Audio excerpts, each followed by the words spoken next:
ವಿಷ್ಣುವರ್ಧನ ಕರುನಾಡಕ್ಕಿಂಗು ನಾನನ ಪ್ರೀತಿಲಿ ಅಂತರೆ ಜನ ಕೇಳ್ಕೊಂಡು ಹೋಗೋ. ಸಿನಿಮಾಗಳು ಜಾಸ್ತಿ ಬಂದು ಸಕ್ಸಸ್ ರೇಷಿಯೋ ಜಾಸ್ತಿ ಆಗ್ತದೆ ಅಂತ ನಂಬರ್ 1 ಪಟ್ಟ ಅದೆಲ್ಲ ಅನ್ನೋದು ಮಾತುಗಳಿದ್ದಾವೆ. ನೀವೇನಂತೀರ? ಅದನ್ನೆಲ್ಲ ನಂಬ್ತೀರಾ? ನಂಬರ್ 1 ಪಟ್ಟ ಅನ್ನೋದು ನಂಬರ್ 1 ನಂಬರ್ 2 ಅಂತ ಏನೊಂದು ಡಿಫ್ರಿಷಿಯೇಟ್ ಮಾಡ್ತಾರೆ industry. Number is there in every aspect. Number 1 channel, number 2 channel ಅಂತ ಇಲ್ವಾ? ಆ ರೇಸ್ ಬಗ್ಗೆ ನೀವೆಷ್ಟು ಕಾಳಜಿ ತೋರಿಸ್ತೀರಾ? ನನಗೆ ಅದು interest, it doesn't interest me, that's it. But it is there. Box office collection ಪ್ರಕಾರ ಹೋಗಿ ಅದ್ರ ಮೇಲೆ ಒಂದು ತೋರಿಸೋದಿದೆಯಲ್ಲ, ಅದು it is always been there. It's always been there. ಯಾವಾಗಲೂ ಇರುತ್ತೆ ಅಂತೀರ? ಅದು ಇರ್ಲೂ ಬೇಕು ಅನ್ಸುತ್ತೆ mostly. It will be there. Whether ನೀವು ಬೇಕೋ ಬೇಡೋ ಅದು ಇರುತ್ತೆ, ಯಾವಾಗಲೂ ಇದ್ದೇ ಇರುತ್ತೆ. That's all it is. ಇಂಥವ್ರ ಸಿನಿಮಾ ಹೈಯೆಸ್ಟ್ ಓಪನಿಂಗ್ ತೊಗೊಳುತ್ತೆ, ಇಂಥವ್ರ ಸಿನಿಮಾ ಬಿಗ್ಗೆಸ್ಟ್ ಕಲೆಕ್ಷನ್ಸ್ ಆಯಿತು, ಹಾಗೆ ಹೀಗೆ whatever. But that is there. I mean it is all ನಮ್ಮ ಪರ್ಸ್ನಲ್, ನಮಗೆ ಬಿಟ್ಟಿದ್ದಲ್ವ, ನಾವು ಅದನ್ನು ಬೇಕಾ, ನಮಗೆ ಬೇಕೋ ನಮಗೆ ಬೇಡೋ ಅಂತ. But it is always there, it will always be there. ಇಷ್ಟೊಂದು ನೋಡಿ ನಿಮ್ಮ ಶೆಡ್ಯೂಲ್ ಇಷ್ಟಂಗ ಮಾತಾಡ್ತಾ ಬಂದಾಗಲೇ ಗೊತ್ತಾಯಿತು. ಒಂದು ಕಡೆ ಕ್ರಿಕೆಟು, ಒಂದು ಕಡೆ ಬೇರೆ ಬಿಗ್ ಬಾಸ್ ಪ್ರೋಗ್ರಾಮು, ಜೊತೆಗೆ ಸಿನಿಮಾಗಳು, ಜೊತೆಗೆ ಇದ್ರಲ್ಲಿ ಬೇರೆ ತೆಲುಗಲ್ಲಿ ಬೇರೆ ಮಾಡ್ತಾಯಿದ್ದಾರೆ. ಇದರೆಲ್ಲ ಮಧ್ಯೆ ಕೂಡ ಕಿಚ್ಚೋರು ಅವಾಗ ಫ್ರೀ ಮಾಡ್ಕೊಂಡು ಫ್ರೆಂಡ್ಸ್ ಜೊತೆ ಸಾಕಷ್ಟು ಟೈಮ್ ಸ್ಪೆಂಡ್ ಮಾಡ್ತೀರಾ. ಹೊರಗಡೆ ಬೈಕಲ್ಲಿ ರೈಡ್ ಹೋಗ್ತಾರೆ, ಬಟ್ ಎಲ್ಲಿ ಹೋಗ್ತಾರೆ, ಹೇಗೆ ಹೋಗ್ತಾರೆ ಯಾರಿಗೂ ಗೊತ್ತಾಗಲ್ಲ. ಹೋಗಿ ಬಂದ ಮೇಲೆ ಗೊತ್ತಾಗುತ್ತೆ ಹೋಗಿ ಬಂದ್ರಂತೆ ಅಂತ. ಇತ್ತೀಚೆಗೆ ಶಿವಮೊಗ್ಗ ಕೂಡ ಹೋಗಿ ಬಂದಿದ್ದೀರಿ ನೀವು ಎಲ್ಲ ಸ್ನೇಹಿತರೆಲ್ಲ ಒಟ್ಟಿಗೆ. ಸೊ ಹೇಗೆ ನೀವೆಲ್ಲ ಅಷ್ಟು ಟೈಮ್ ಮಾಡಿಕೊಂಡು ಇಲ್ಲಿಂದ ಅಲ್ಲಿ ಬೈಕ್ ರೈಡಿಂಗ್ ಮಾಡಿಕೊಂಡು? ಅದು ನೀವು ಆ್ಯಕ್ಚುಲಿ ಫ್ರ್ಯಾಂಕಾಗಿ ಹೇಳ್ಬೇಕಂದ್ರೆ ನೋಡಿ, ನಾನು ಆ್ಯಕ್ಚುಲಿ ಬೆಟರು. ಬಿಕಾಸ್ ನಾನು ಸಿನಿಮಾನೇ ಮಾಡೋದೇ ಕಮ್ಮಿ. ಸೊ ಮಾಡೋದ್ರಲ್ಲಿ ನನಗೆ ಸ್ವಲ್ಪ ಅಲ್ಲಿ ಇಲ್ಲಿ ಟೈಮ್ ಸಿಕ್ಬಿಡುತ್ತೆ. ಬಟ್ ನನ್ಕಿನ್ನ ದೊಡ್ಡ ಹುಚ್ಚ ಇದರಲ್ಲಿ ದರ್ಶನ್. ಬಿಕಾಸ್ ಅವನು ನನ್ಕಿನ್ನ ಜಾಸ್ತಿ ಸಿನಿಮಾ ಮಾಡೋದು. ಅವನು he does literally he is busy most of the time. Cinema ಮೇಲೆ ಸಿನಿಮಾ ಮಾಡ್ತಾ ಇರ್ತಾರೆ ಅವರು. And more number of cinema his got. ಈ ಮಧ್ಯದಲ್ಲೂ ಹೆಂಗೋ ಮಾಡಿ 3 ದಿನ 2 ದಿನ ಹೋಗ್ಬಿಟ್ಟು ಬಂದ್ಬಿಡ್ತಾವೆ. ಒಂದಿಷ್ಟು ಜನ ಫ್ರೆಂಡ್ಸ್ನ ಕರ್ಕೊಂಡು ಅಲ್ಲಿ ಇಲ್ಲಿ ನಾವೆಲ್ಲ ಫ್ರೀ ಇದ್ರೆ ಒಟ್ಟಿಗೆ ಹೋಗ್ತೀವಿ, ಇಲ್ಲಾಂದ್ರೆ he goes with his friends and comes back. So ಹಾಗೆ ನೋಡೋಕೆ ಹೋದ್ರೆ ನಾನು ಬೆಟರು. ನನಗೆ ಜಾಸ್ತಿ ಟೈಮ್ ಇದೆ ನನ್ನ ಕೈಯಲ್ಲಿ, ನಾನು ಸ್ವಲ್ಪ ಫ್ರೀನೇ ಇರ್ತೀನಿ ಯಾವಾಗಲೂ. ಆ್ಯಂಡ್ ಈ ಬೈಕಿಂದು ಬೈಕಿಂದು ಹುಚ್ಚು ನನಗೆ ಫಸ್ಟಿಂದನೂ ಇತ್ತು ಆ್ಯಕ್ಚುಲಿ. ಬಟ್ ಈ ಹೊರಗಡೆ ಹೋಗೋದು, ಜರ್ನಿ ಮಾಡೋದು, ಅಲ್ಲಿ ಇಲ್ಲಿ ಹೋಗೋದಲ್ಲ, ಇದೆಲ್ಲ ಲಾಂಗ್ ರೈಡ್ ಅಲ್ಲ, ಅದು ಅವನಿಂದ ಬಂದಿದ್ದು. ಅದು ನಾನು ಹೋಗ್ತಾ ಇರಲಿಲ್ಲ. ಅಂದರೆ ನಾನು ಇಲ್ಲಿ ಅಕ್ಕಪಕ್ಕದಲ್ಲಿ ಹೋಗ್ತಾ ಇದ್ದೆ. ಈ ಲಾಂಗ್ ರೈಡ್ಸ್ ಹೋಗೋದಲ್ಲ ಇದೆಲ್ಲ, 200 ಕಿಲೋಮೀಟ್ರ್ 150 ಕಿಲೋಮೀಟ್ರು, ಇದೆಲ್ಲ ಆ ಕಡೆಯಿಂದ ಬಂದಿರೋ ಗಾಡಿ, ನಮ್ದಲ್ಲ ಅದು. ಆಮೇಲೆ ನಾವು ಕಲ್ಟಿವೇಟ್ ಆಯಿತು, ಚೆನ್ನಾಗಿದ್ವಲ್ಲ ಓಟ್ ಮಾಡೋಣ, ರಿಫ್ರೆಶಿಂಗ್ ಹಾಗೆ ಅಂದ್ಕೊಂಡು ಈಗ ಅಲ್ಲಿ ನಿಮ್ಮನ್ನ ನೋಡಿದಾಗ ಜನಗಳ ರಿಯಾಕ್ಷನ್ ಹೇಗಿರುತ್ತೆ? ಅಫ್ಕೋರ್ಸ್ ನೀವುಗಳೆಲ್ಲ ಬೈಕಲ್ಲೆಲ್ಲ ಒಟ್ಟೊಟ್ಟಿಗೆ ಹೋಗ್ತಾ ಇದ್ದೀರಾ ಅಂದಾಗ ಎಲ್ಲ ಒಟ್ಟಿಗೆ ಟೀಮು ಒಂದೇ ಕಡೆ ಒಂದು 10 ಜನ 15 ಜನ, ಅಫ್ಕೋರ್ಸ್ ಎಲ್ಲ ಒಂದು ಕಡೆ ಟೀಗೆ ಅಂತ ನಿಲ್ಲಿಸ್ತೀರಾ, ಊಟ ತಿಂಡಿ ಜನ ಸೇರ್ತಾರೆ. ಕೆಲವು ಟೈಮು ಸೇರಿದಾಗ ಒಂದು ಸ್ವಲ್ಪ ಮಾತಾಡೋದ್ರಲ್ಲಿ ಏನು ಕಳ್ಕೊತೀವಿ ನಾವು? ಪ್ರೀತಿಯಿಂದ ತಾನೇ ಬರ್ತಾರೆ. ಅವರೊಟ್ಟಿಗೂ ಟೀ ಕುಡಿದಿದ್ದೀವಿ. ಬರ್ತೀರಣ್ಣ ಟೀ ಕುಡೀರಿ ಅಂತ ಕೂಸ್ಕೊಂಡು ಟೀ ತಳ್ಳಕ್ಕೆ ಹೋದಾಗಲೇ ನೀವೆಲ್ಲ ಪ್ರಾಬ್ಲಮ್ಗಳಾಗೋದು. ಏನು ಬರ್ತಾರೆ ಒಂದು ಸ್ವಲ್ಪ ಜನ. ನಾವೇನು ಸಿಟಿ ಮಧ್ಯದಲ್ಲಿ ಸರ್ಕಲಲ್ಲಿ ನಿಲ್ಸಲ್ವಲ್ಲ, ಎಲ್ಲೋ ಒಂದು ಕಡೆ ಡಾಬಾನೋ ಅಲ್ಲಿ ಇಲ್ಲಿ ನಿಲ್ಸಿರ್ತೀವಿ, ಬರ್ತಾರೆ ಒಂದು 20 ಜನ ಬರ್ತಾರೆ, ಬಂದು ಮಾತಾಡ್ಸ್ಕೊಂಡು ಹೋಗ್ತಾರೆ. ಪಾಪ ಏನು ತೊಂದರೆ ಕೊಡೋಂಥವ್ರು ಯಾರೂ ಸಿಕ್ಕಿಲ್ಲ ಇವತ್ತವರೆಗೂ ನಮಗೆ. ಒಂದು ಕಪ್ ಅವರೊಟ್ಟಿಗೂ ಟೀ ಕುಡಿದ್ಬಿಟ್ರೆ ಅವರು ಖುಷಿಯಾಗಿ ಹೋಗ್ತಾರೆ, ಏನು ಪ್ರಾಬ್ಲಮ್ ಇಲ್ಲ. ಇನ್ಫ್ಯಾಕ್ಟ್ ಬಿಲ್ಲು ಕೊಟ್ಬಿಡ್ತೀವಿ ಅಂತಾರೆ ಅವರು. ಅವ್ರಿಗೆ ಖುಷಿಯಾಗಿರುತ್ತೆ ನಮ್ಮೂರಿಗೆ ಬಂದಿದ್ದಾರಲ್ಲ ಅಂತ. ನಾವು ಅರ್ಧ ಕಡೆ ನಮ್ಮ ಹತ್ರ ಯಾರು ದುಡ್ಡು ಇಸ್ಕೊಳಲ್ಲ, ಟೀಗೆ ನಾವೇ ಬಲಂತ ಕೊಡೋದು, ಹೇಳ್ತೀನಲ್ಲ. ಬಟ್ ಚೆನ್ನಾಗಿರುತ್ತೆ ಅದೆಲ್ಲ. It's a great experience to meet new people also. ನಾವು ಕೆಲವು ಟೈಮ್ ಹೇಳಬಾರ್ದು ಅಂದ್ಕೊಂಡು ಹಾಗೆ ಒಂದು ರೂಟಲ್ಲಿ ಹೋಗ್ತಾ ಇರ್ತೀವಿ. ಅಂದರೆ ಈಗ ಇಲ್ಲಿ ಕೆಲವು ಫ್ಯಾನ್ಸ್ಗಳಿಗೆ ಗೊತ್ತಿರುತ್ತಲ್ಲ, ಅವರೆಲ್ಲ ಕ್ಯೂರಿಯಾಸಿಟಿ ಜಾಸ್ತಿ ಅಲ್ಲ. ಅವ್ರಿಗೆ ಗೊತ್ತಿರೋ ಊರುಗಳಲ್ಲಿ ಹಿಂಗೆ ಬರ್ತಾರೆ, ಈ ಟೈಮಲ್ಲಿ ಹಿಂಗೆ ಬೈಕಲ್ಲಿ ಪಾಸ್ ಆಗ್ತಾರೆ. ನಾವು ನೋಡೋದು ಯಾವ್ದು, ನಾವು ಯಾರಿಗೂ ಹೇಳಿಲ್ವ, ಇದೇನು ಗೊತ್ತು ಇವರಿಗೆ ಅಂತ ಅಂದ್ಬಿಟ್ಟು ಎಲ್ಲ ಲೈನಲ್ಲಿ ನಿಂತ್ಕೊಂಡು ವೇವ್ ಮಾಡ್ತಾ ಇರ್ತಾರೆ. ಹೂನ್ ಹಾರ ಇಟ್ಕೊಂಡು ನಿಂತಿರ್ತಾರೆ ರೋಡಲ್ಲಿ.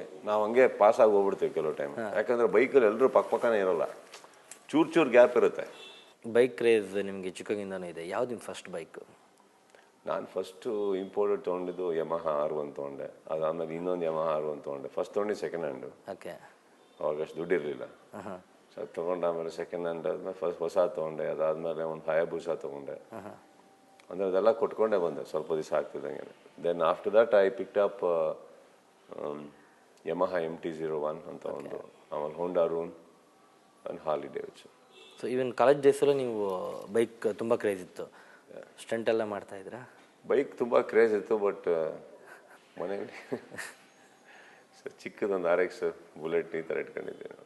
ಸೊ ಅದೆಲ್ಲ ಸ್ಟಂಟ್ಗಳೆಲ್ಲ ಮಾಡ್ತಾರೆ, ವೀಲಿ ಹೊಡಿಯೋದು. ವಾರಕ್ಕೊಂದು ಆಕ್ಸಿಡೆಂಟ್ ಅಂತೂ ಆಗಲಿಲ್ಲ ಅಂದರೆ ಅದು ನಾವು ಸ್ಟೂಡೆಂಟ್ಸ್ ಅಂತ ಅನ್ಸ್ಕೊಂಡು ನಾಲಾಯಕ್ ಆಗ್ಬಿಡ್ತೀವಿ. ಅಲ್ಲಿ ಇಲ್ಲಿ ಬಿದ್ದು ಓಕೆ. ಏನೋ ಒಂದು ಮಾಡಿ ಯಾರ ಹತ್ರನೂ ಓಡಿಸ್ಕೊಂಡು ಏನೋ ಒಂದು ಆಗಿರೋದು ಯಾವಾಗಲೂ ಅಷ್ಟೇ. ಮೇಜರ್ ಏನೋ ಆಗಿರೋದು ನೆನಪಿದೆಯಾ? ಐ ಮೀನ್ ಯಾಕಪ್ಪ ಮಾಡ್ಬಿಟ್ಟೆ, ಬೇಕಾ ನನಗಿದು ಅನ್ನೋದು? ಅವಾಗೆಲ್ಲ ಯಾಕಪ್ಪ ಮಾಡಿದೆ ಅಂತ ಮೈಂಡಿಗೆ ಇವಾಗೆಲ್ಲ ಯೋಚನೆ ಮಾಡಿ ಯಾಕೆ ಕಮ್ಮಿ ಮಾಡಿದೆ ಅಂತ ಅನ್ಸೋದು ಅವಾಗೆಲ್ಲ.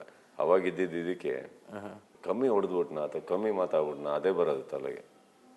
But we have had good fun in college. Dayananda ಸಾಗರಲ್ಲಿ ಒಂದು ರಾಕ್ ಇದೆ, ಈ ಕಡೆಯಿಂದ ಸ್ಟಾರ್ಟ್ ಮಾಡಿದ್ರೆ ಬೈಕು ರಾಕ್ ಮೇಲೆ ಹೋಗೋದು, ರಾಕ್ಸ್ ಹತ್ತಿ ಹೋಗ್ತೀವಿ, ಇದ್ರೆ ಅಲ್ಲಿ ಕೆಳವರೆಗೆ ಬರ್ತೀವಿ ನಾವು. ಅದನ್ನ ಹತ್ತುತ್ತಾ ಇದ್ವಿ. ಎಂಡ್ ರೀಚ್ ಆಗುವಷ್ಟರೊಳಗೆ ನಮ್ಮ ಪ್ರಿನ್ಸಿಪಲು ಅಥವಾ ಯಾರಾದ್ರೂ ಒಬ್ರು ನಿಂತಿರೋರು ಯಾವಾಗಲೂ ಸಸ್ಪೆಂಡೆಡ್ ಅಪ್ಪ, ಯಾವಾಗಲೂ ಸಸ್ಪೆಂಡೆಡ್. ಮಾತಿದ್ರೆ ನಮ್ಮಪ್ಪ ಬರೋರು ಕರ್ಸೋರು. ಅಲ್ಲಿ ವರ್ಧನ್ ಅಂತ ನಮ್ಮ ಪ್ರಿನ್ಸಿಪಲ್ ಇದ್ರು, ಓಕೆ. ಅವ್ರು ಮಾತಿದ್ರೆ ಬಟ್ ಡ್ಯಾಡಿ ನಿಮಗೆ ಐ ಮೀನ್ ತುಂಬ ಫ್ರೆಂಡ್ಲಿ, ವೆರಿ ಸಪೋರ್ಟಿವ್ ಅಂತ ಅಪ್ಪಿ ತಪ್ಪಿನೂ ಹೇಳ್ಬಿಡಿ, ಕನಸು ಅನಿಸ್ತಾ ಇದೆ. ಅವ್ರ ಫ್ರೆಂಡ್ಲಿನ ಟೈಗರ್ ಅದು ಒಂದು ಕಡೆ ಕೂತ್ಬಿಟ್ರೆ ತುಂಬ ಪ್ರಿನ್ಸಿಪಲ್ ಸ್ವಾಮಿ ಅವರು. We are all like this in work because of him only. He is very principal, very less talking and ಕಣ್ಣಲ್ಲೇ ಹೇಳ್ತಾರೆ ಕೆಲವು ಟೈಮ್. ಸೊ ಹಾಗಾದ್ರೆ ಕಾಲೇಜಿಗೆ ಬಂದಾಗ ಐ ಮೀನ್ ಪ್ರಿನ್ಸಿಪಲ್ ಕಂಪ್ಲೇಂಟ್ ಮಾಡಿದಾಗ 7:30 ಮನೆಗಿರ್ಬೇಕು. ಓಕೆ. 7:30 ಮೇಲೆ ಹೋದೆ ಅಂದರೆ ಇಲ್ಲೇ ಕೂತಿರೋರು ಕಾಯ್ಕೊಂಡು ಎಲ್ಲಿ ಹೋದ ಅಂತ. ಆಮೇಲೆ ಕಾಲೇಜ್ ಟೈಮಿಂಗ್ ಗೊತ್ತಿರೋದು, ಕ್ಲಾಸ್ ಟೈಮಿಂಗ್ ಗೊತ್ತಿರೋದು, ಪ್ರತಿ ವಾರ 1-2 ವಾರಕ್ಕೆ ಒಂದು ರಿಪೋರ್ಟ್ ಬರೋದು ಅವ್ರಿಗೆ, ಯಾವ ಕ್ಲಾಸ್ ಅಟೆಂಡ್ ಮಾಡಿದೆ ಏನು ಮಾಡಿ, ಇದೆಲ್ಲ ಇತ್ತು. ಈ ಮಧ್ಯದಲ್ಲೂ ನಾವು ಅಲ್ಲಿ ಇಲ್ಲಿ ಸತ್ಕೊಂಡ್ಬಂದಿದ್ವಿ. ಪ್ರಚಂಡ್ರು ನಾವು ಆ ಟೈಮಲ್ಲಿ. ಯಾಕೆ ಹೇಳ್ತೀರಾ? ಸೊ ಸಿನಿಮಾದ ವಿಚಾರದಲ್ಲಿ ಡ್ಯಾಡಿ ಏನಂತಾರೆ, ಯಾವ ರೀತಿ supportive? I mean very supportive. ಅವ್ರು ಆ ಸಪೋರ್ಟ್ ಮಾಡಿರಲಿಲ್ಲ ಅಂದರೆ I don't think I would have come in the films at all. ಬಿಸ್ನೆಸ್ನ ಬಿಟ್ಟು ಮಗ ಅಲ್ಲಿಗೆ ಹೋಗ್ತಾನಂದ್ರೆ ಯಾರು ತಂದೆ ತಾನೇ ಹೋಗ್ತಾರೆ. ಒಪ್ಪಿದ್ರು. Is been very sweet, he and my mom. So almost ನಿಮಗೆ ಫ್ಯಾಮಿಲಿ ಸಪೋರ್ಟೇ ಒಂದು ಎಲ್ಲದಕ್ಕೊಂದು ಗಾಡ್ ಫಾದರ್ ಥರ ಇದ್ದಾರೆ ಅನ್ಬೋದು. ಅಪ್ಪ ಪ್ರತಿಯೊಬ್ಬರಿಗೂ ಫ್ಯಾಮಿಲಿ ಸಪೋರ್ಟೇ ಇಲ್ಲ, ನನಗೊಬ್ಬನಿಗಲ್ಲ. ಹೊರಗಡೆ ಸಪೋರ್ಟ್ ಹುಡ್ಕೋದು ನಿಮ್ಮ ದಡ್ತನ. ಅಲ್ಲೇನೋ ಸಪೋರ್ಟ್ ಸಿಗುತ್ತೆ, ಅಲ್ಲೇನೋ ಆಗುತ್ತೆ. ಪ್ರತಿ ಸತಿನೂ ಮಿರಾಕಲ್ ಆಗಲ್ಲ. ನಿಮ್ಮ ಶಕ್ತಿ ಮೇಲೆ ನಿಮ್ಮ ಜೀವನ ರೂಪಿಸ್ಕೊಳಕ್ಕೆ ನಿಮಗೆ ಹೊರಗಡೆ ಶಕ್ತಿ ಏನಕ್ಕೆ ಬೇಕು? ನಿಮಗೆ ಆಸೆ ಅಲ್ವಾ ಜೀವನದಲ್ಲಿ ಏನಾದ್ರು ಮಾಡಬೇಕು ಅಂತ? ಮಾಡಿ. ಎಲ್ಲರಿಗೂ ಹೇಳ್ತಾರೆ ನಾನು, ನಿಮ್ಮ ಲೈಫ್ ನಿಮ್ಮದು ಅಂದಮೇಲೆ ಯಾಕೆ ಹೊರಗಡೆ ಸಪೋರ್ಟ್ ಎಕ್ಸ್ಪೆಕ್ಟ್ ಮಾಡ್ತೀರಾ? You should know what you want. ಅಲ್ಲಿ ಟೆಲ್ ಯು, ನಾನು ಇನ್ನೊಂದು ಹೇಳ್ತೀನಿ ಕೇಳಿ, ಸತ್ಯ ಇದು. ನೀವು ಬೇಕಾದ್ರೆ ಟ್ರೈ ಮಾಡಿ. ನಮಗೇನಾದ್ರು ಒಂದು ವಸ್ತು ಬೇಕೇ ಬೇಕು ಅಂತ ಅನ್ನಿಸ್ದಾಗ ಅದು ನಿಮಗೆ ಸಿಕ್ಕೇ ಸಿಗುತ್ತೆ. It is very, mind is the strongest thing that I have ever come, that which ನಾನೇ ರಿಯಲೈಸ್ ಮಾಡ್ಕೊಂಡಿದ್ದು. ಯಾವ್ದಾದ್ರು ಒಂದು ಬೇಕು ಅಂತ ಅಂದರೆ ಸುಮ್ಮನೆ ತೊಗೊಳೋಣ ಆ ಥರ ಹೇಳ್ತಾ ಇಲ್ಲ. ಯು ರಿಯಲಿ ವಾಂಟ್ ಇಟ್ ಅಲ್ಲ, ಕುತ್ಕೊಂಡು ಆಟ ಹಿಡ್ಕೊಳ್ಳಿ ನೀವು. ಬೇಕು ಅಂತ automatically you will do everything to get it. ನಿಮಗೆ ಗೊತ್ತಾಗಿರಲ್ಲ ಅದು. When mind can be so strong, ಈ ಎಕ್ಸ್ಟರ್ನಲ್ ಸೋರ್ಸ್ ಏನಿಗೆ ಬೇಕು ನಿಮಗೆ? So family support is everything and that is where it ends.